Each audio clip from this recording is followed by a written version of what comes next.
Good afternoon, ladies. How are you? Good, thank you. My name is Perseverance Maremeni, also known as Madam Speaker, also known as apparently the CEO of Self Love. I'm going to be very, very short, shorter than everybody, so that we can wrap it up quickly. Do you have my presentation? You don't have it?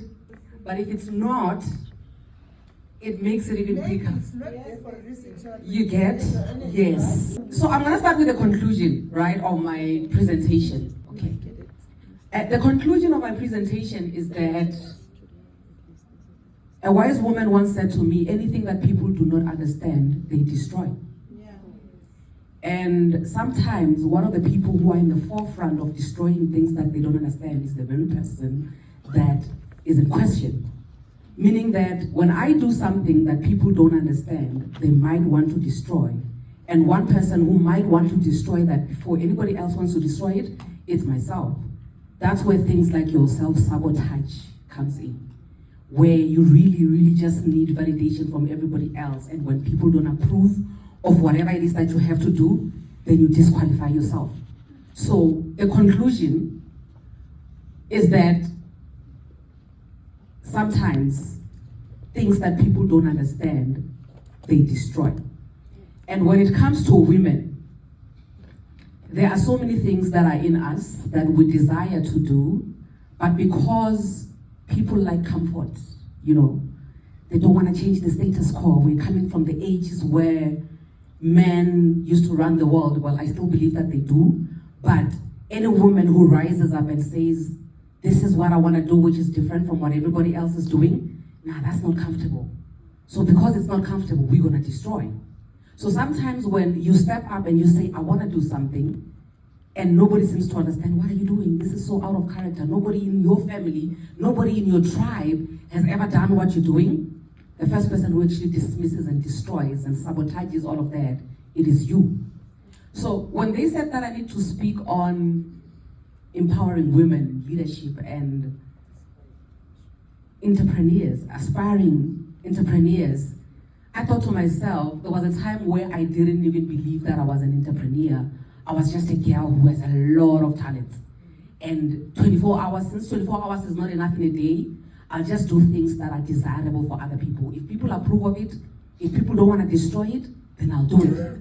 So because I'm a girl, and I like to cook, and I can cook, people are approving of that. Because when you cook as a woman, back in the day, apparently women used to belong in the kitchen. I wasn't born during that time. But because women belong in the kitchen, when you cook, you are doing something which is desirable for people. Meaning that because they understand what you're doing, they're not going to destroy. But when you come forward and you say, I want to be a girl in engineering, that's a challenge. Who do you think you are? Do you even have the strength or the capacity to do what you're saying you want to do? So because nobody understands that, it's either you will destroy it by saying it's fine, I'll do other things, or people will destroy that. Now, the reason why I'm saying that, I have not even introduced myself, by the way. The reason why I'm saying that people will destroy what they don't understand is because I saw it with my own life. The name Perseverance Maremeni, that's my VIN number, my number plate. Madam Speaker is what they call me on social media. I'm a social media influencer. I'm a content creator. I think to be safe, I'm confident enough to say I'm a global content creator. And the CEO of Self Love is who I aspire to become every single day. Somebody who loves themselves so much that the love overflows and other people tap into it, right? So as a content creator, when I was seeing my sister there busy speaking about content creation, I'm like, this is my field. I really understand. Like literally she's speaking my language. But now what happened was that in 2021, I was on TikTok and on social media speaking about my life. I'm very confident. I'm a very confident girl. And as I was speaking about my life, it happened that the people connected, the people related, the people understood, and they started following me in numbers. By the following year, which is 2022, people started saying to me, can you please create a YouTube channel, Because the things that you speak about, like we really want to go back and refer. It goes back to when she was saying that she used to be addicted to YouTube. I'm like, I didn't even know how to maneuver YouTube. I'm still learning even today. Until I did YouTube. I created content on YouTube for a good 6 months. And after creating YouTube for a good 6 months, I found out that there was a program called YouTube Black Voices Funds, which is a program by Google. We all know YouTube. Google, where we Google everything, that's where YouTube is under Google, right? So there was an initiative by Google in 2021 when I didn't even know what YouTube was. And that initiative was to empower Black content creators because of the whole Black Lives Matter movement. So they ran the program for 3 years, 2021, 2022, and 2023. And during that time when they were running this program, they took the first intake, they empowered them, they did everything, they made them actually realize that you are actually a business as a content creator, right? And from there, they took the group of 2022, and then they take the group of 2023. During the time when they're taking the group of 2023, that's when I'm landing on YouTube, because the people said, listen, we want more of this, and we want you to take it at a platform where we can actually go back and reflect. The minute I get there, I'm now selected as one of the people that they are picking, Global YouTube Black Voices Class of 2023. The last class, they are wrapping up. And this initiative is more like they are picking 6 countries in the world. It's South Africa, it's Kenya, it's Nigeria. Those are the 3 African countries. Then it's USA, it's Canada, and it's, I forgot this other one, but we were 6 countries in the world, right? And when I got an email from Google, you know, dear Perseverance, you have, you know, been selected, and congratulations. And it comes with a lump sum of money, like money that even my pension from my day job can't even pay me, right? So when they say congratulations, you have won, we're gonna send you a contract, you're gonna do this and that, the first thing I do, I have to go to YouTube to Google. I have to go to Google and Google what is YouTube like? What is this thing that I just got? Because I have no idea what this thing is. And when I find out what it is and how big it is and how global it is, and I'm just an amateur in this space, it made me realize, oh, I'm actually an entrepreneur now, you know? And my job is to create content.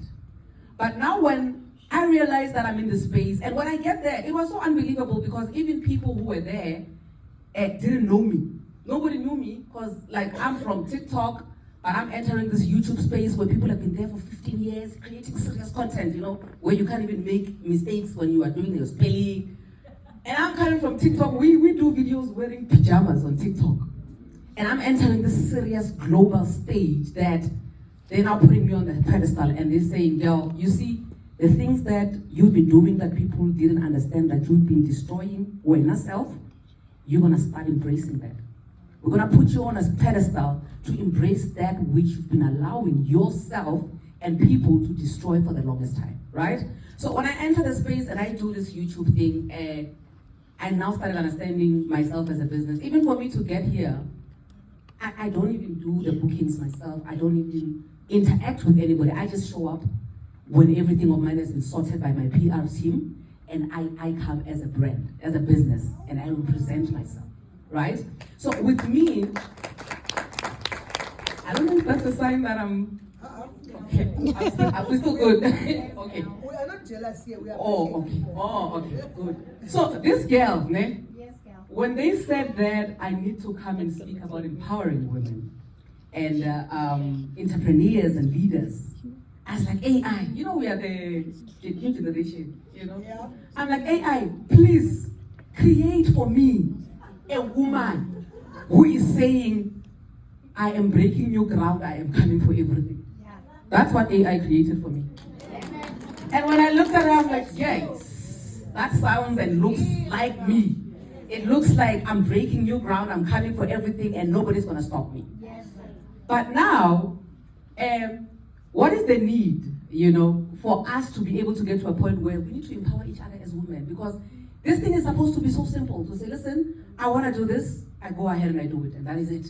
It's supposed, ideally, in an ideal world, when I say as a woman, I want to create content, I should be able to create content and everybody must understand what I want to do. There's no gap, there's nothing. People should just understand. But here's the tricky part. I'm a vendor girl.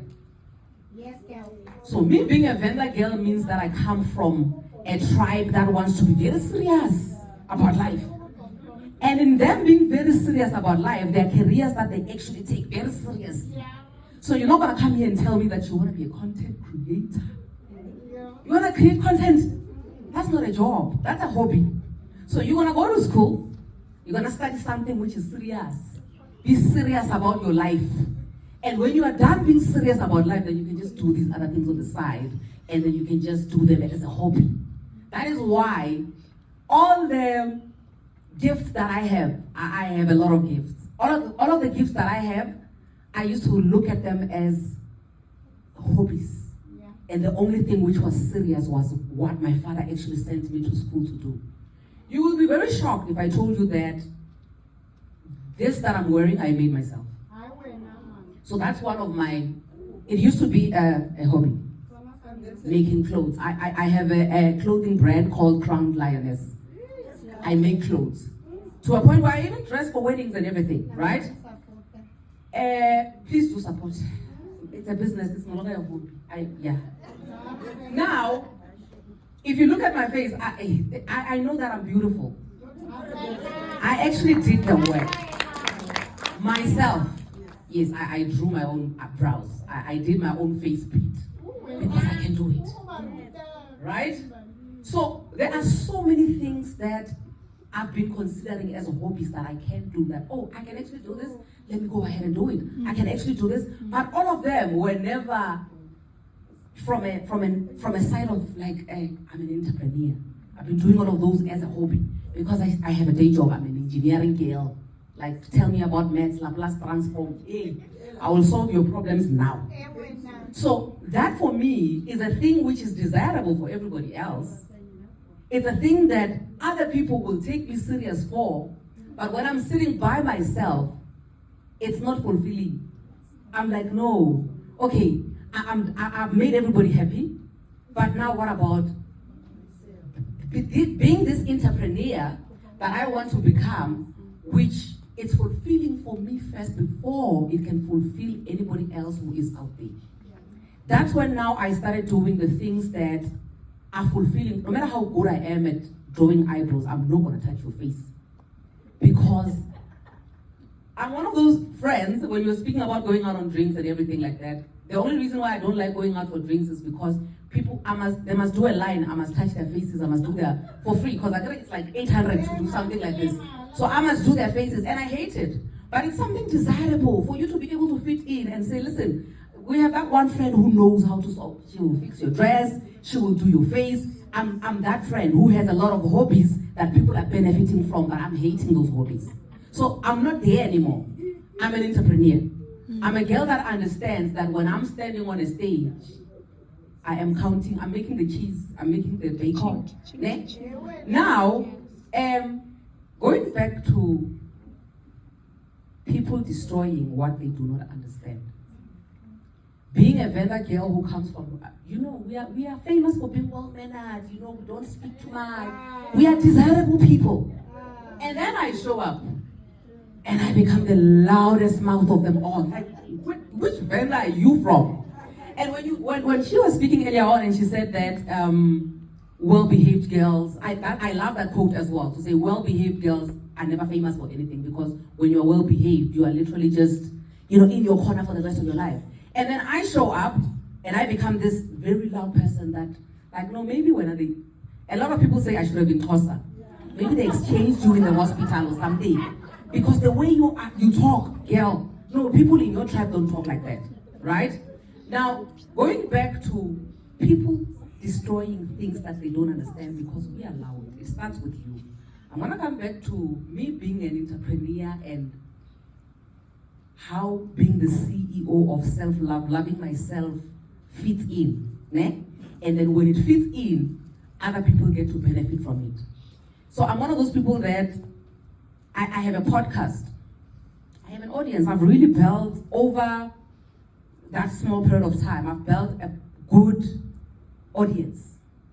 And yeah, if combined, it's almost 1 million followers that I have on social media platforms. So I have a podcast. I have 2 podcasts. One is called the Safe Space Chats podcast. One is called Losing in Love podcast. So the Losing in Love podcast, you can Google it, you can check it on YouTube. If you search Madam Speaker, you will see my 2 podcasts there and all the other content that I put there.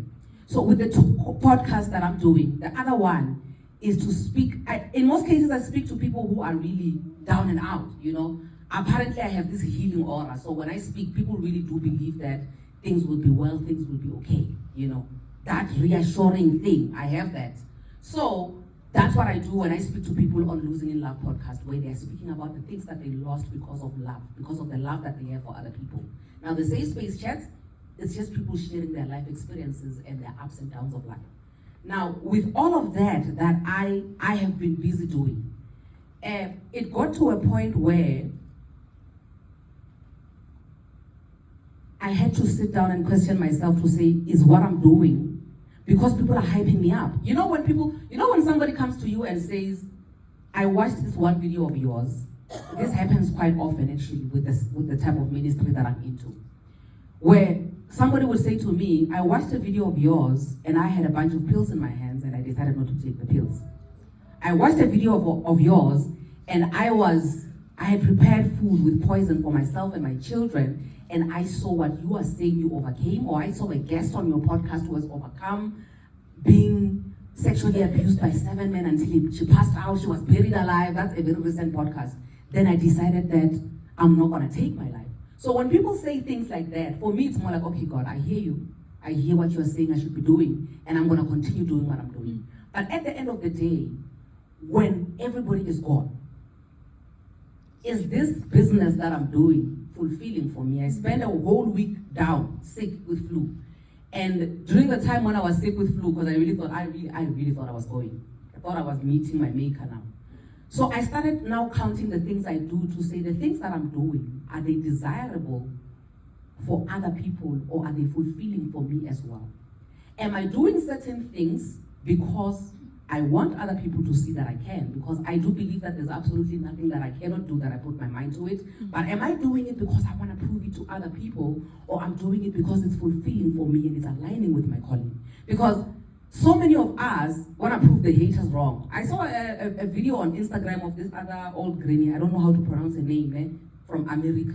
So this granny says that she's famous on TikTok and Instagram. So she says, I have outlived all of my haters. I don't even know what to do with myself anymore. She's had so many haters and she's been proving wrong so long, to a point where she lived so long, all the haters died, she remained, and now she doesn't know what to do with her life anymore, because the people she's been living for, who are haters, she doesn't have an audience anymore. So what you call a business, what you call that leadership thing which is in you, that you go out there and you give to the people, if you didn't have an audience, if you are a servant, because I do believe that when you're a leader, you're a servant. Yeah.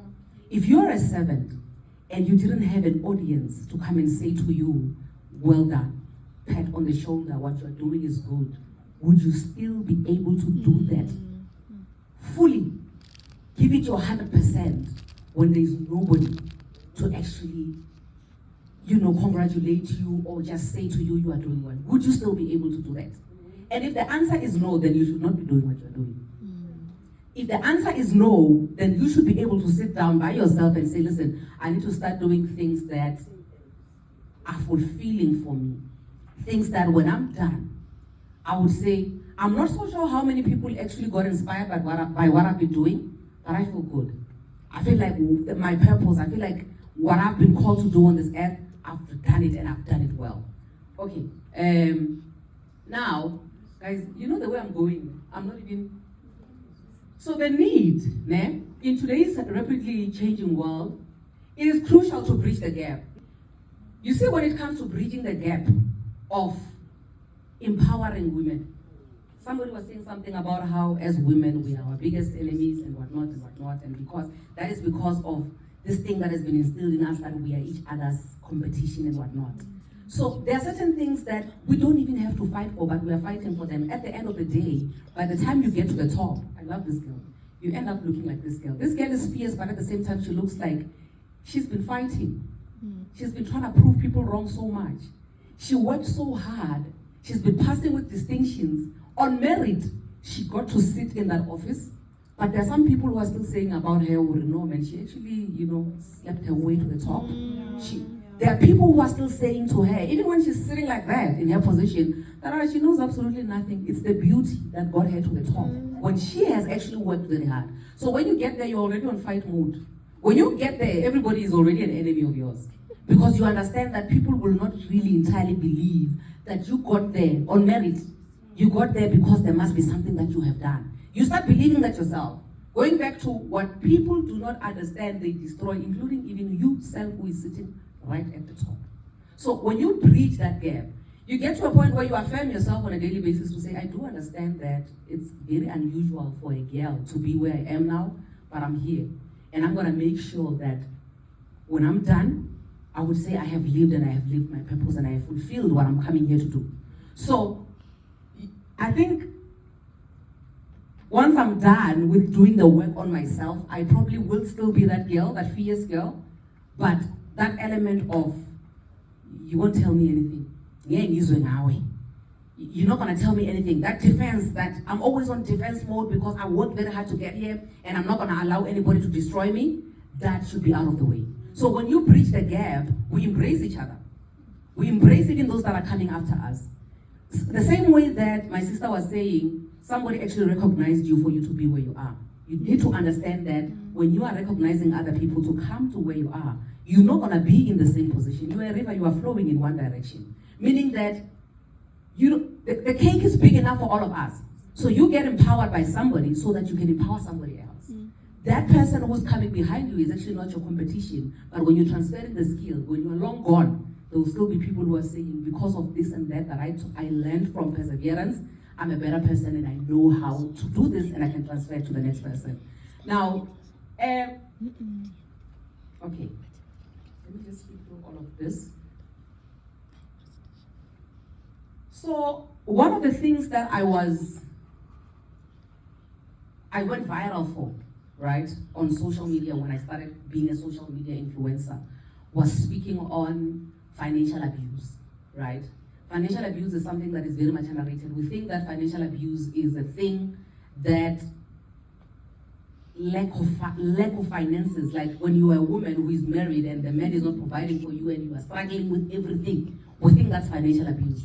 But sometimes financial abuse, you see how that girl has made it in life. She has made so much money that she's sitting like that, and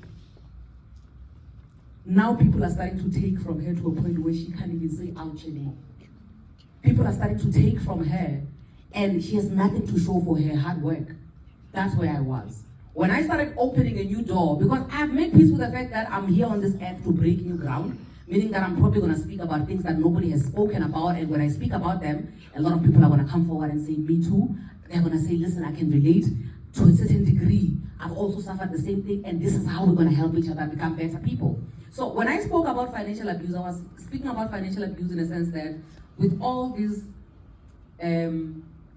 with these hobbies that I have, that are making me money, I'm making enough money for me, and now, because I'm in this relationship, I'm suffering. The same money that I'm making, which is supposed to be a blessing for me, which is supposed to make me go from one level to the next, is actually what is being used to destroy me, because now I have to give until I have nothing left to give. So when we are not informed to make financial decisions, it goes back to the comfort. What people don't understand, they destroy. Meaning that as a woman, because back in the day, I heard that apparently as a woman back in the day, you couldn't even apply for a house without having a husband. Meaning that now for you to be able to apply for a house, it doesn't matter whether the husband is useful or not. I don't want to say anything else, but it doesn't matter whether the husband is useful or not, but you still need to get a husband for you to be able to get the things that you worked very hard for. You understand? So meaning that you need that husband more than the husband needs you, because he can buy a house without you, but you can't do nothing without him. So because of that, you still work very hard, but you are still chained. Because you work hard, and you still have to suffer, because there are people that are taking from you, and you have nothing left to give.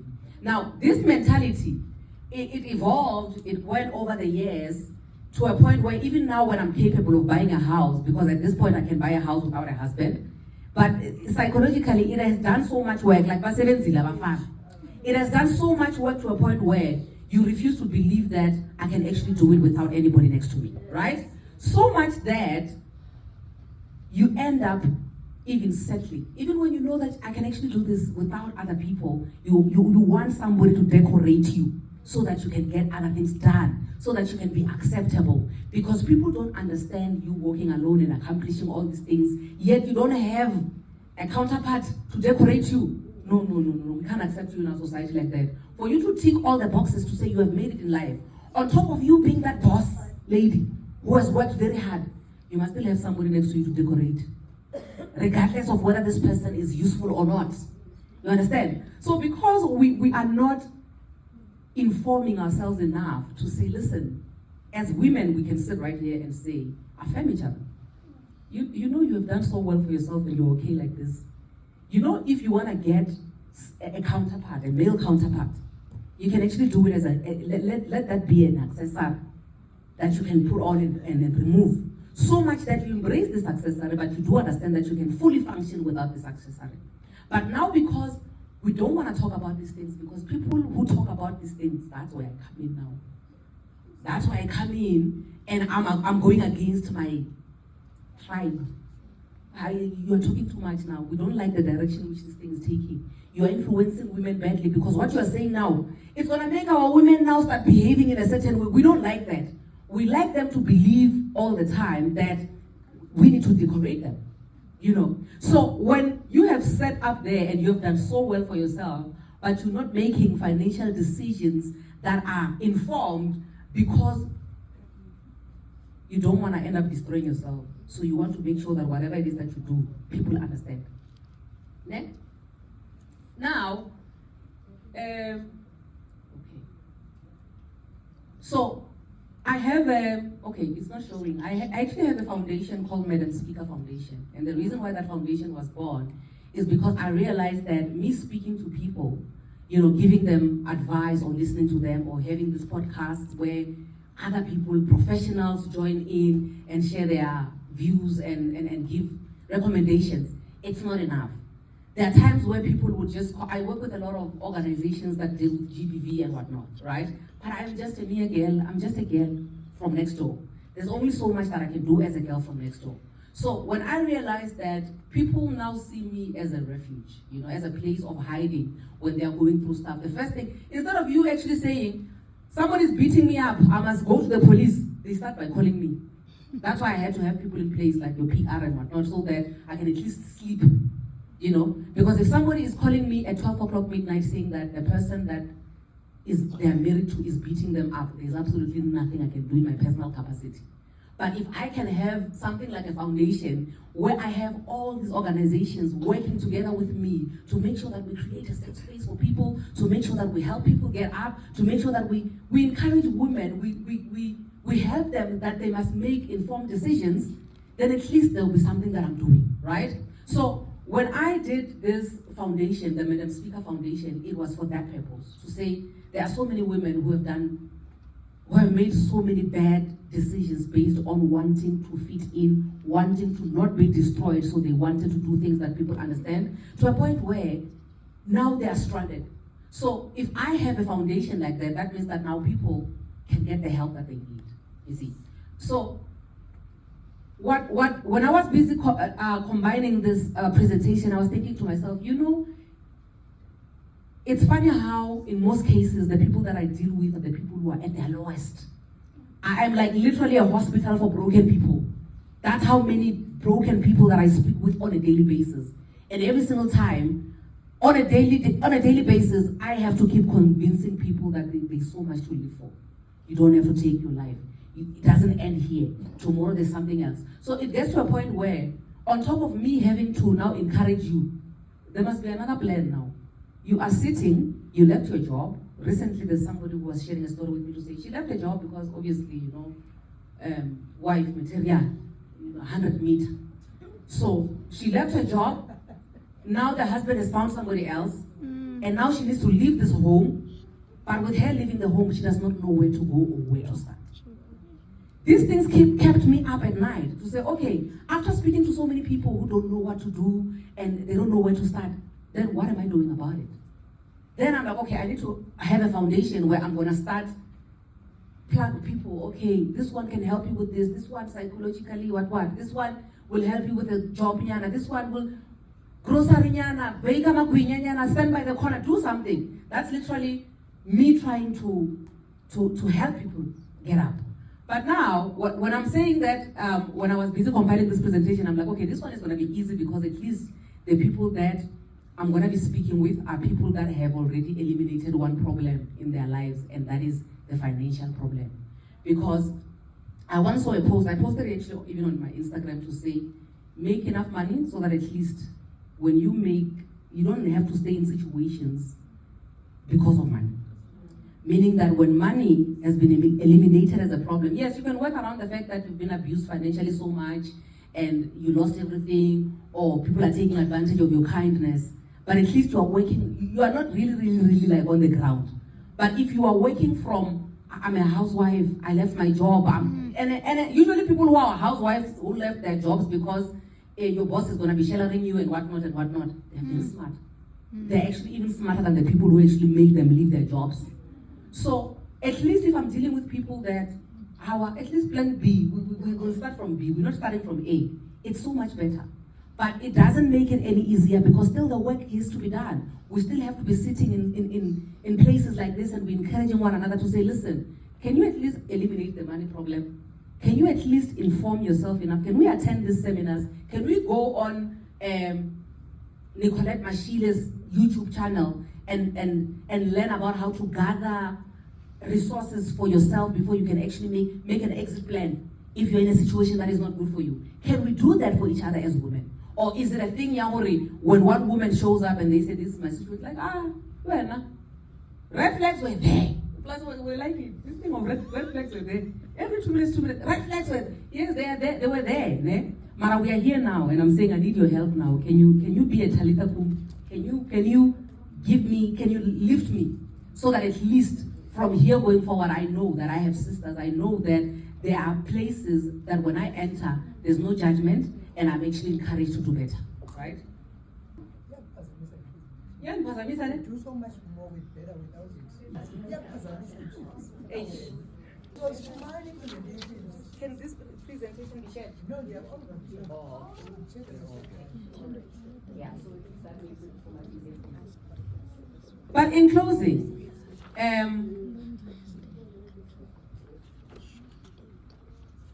the thing that people do not understand, they destroy. And sometimes the things that people don't destroy are things, God-given talents that are supposed to elevate you and make you great. And the things that you have in your hands, they must serve you first before they serve other people. And once you are in spaces and situations that you are literally just existing, and when you ask yourself about every single thing, even the things you own, a simple thing, I'm sorry, my sister, you've been on the spotlight today, I'm gonna put you on another spotlight. She's an iPhone user. Oh. Yeah, those ones that when you need your pictures, it takes 7 working days for them to actually send you pictures if you're not an iPhone user.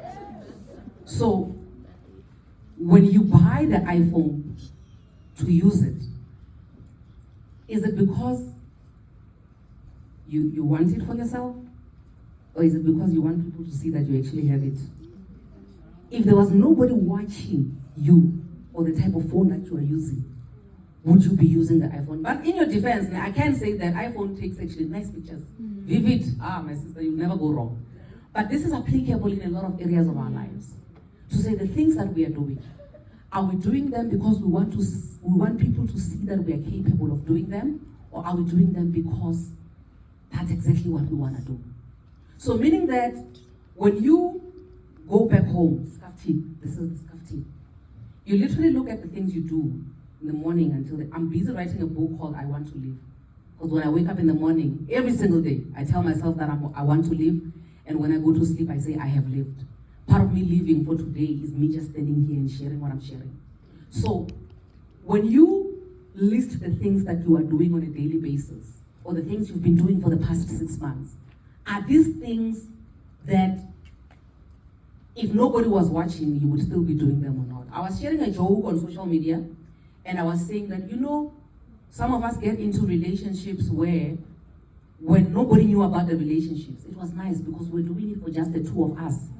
Until people start knowing about the relationship, they start talking trash about us. Oh, this one, she doesn't know how to keep a man. Oh, this man, they start saying a lot of things to a point where now the inspiration changes. We are no longer doing it because we want to do it, but we're doing it to prove people wrong. If the people were not watching, were we still going to be doing it now? This is applicable in every area of your life. Even if I'm saying that right now, I'm an entrepreneur who creates content. Like literally, guys, every single month, YouTube, Facebook, Instagram, I must see my paychecks. I must see my paycheck because I am working, right? So with everything that I do, and I say that I'm working doing all of these things, when I'm done with them, am I doing them because I want people to see that I'm capable, or I'm doing them because I said I want to live, and I want to end the day by saying I have lived? With that being said, I hope with the business that you're going to start, or inspire somebody else to start a business, or being the leader that you are in your workplace, with whatever it is that you do, pretend as if nobody was watching you and ask yourself, would I still be doing the same thing if nobody was watching? Thank you very much. Oh, wow. Every day in the afternoon, we get the millennials and the Gen Zs to take us through something.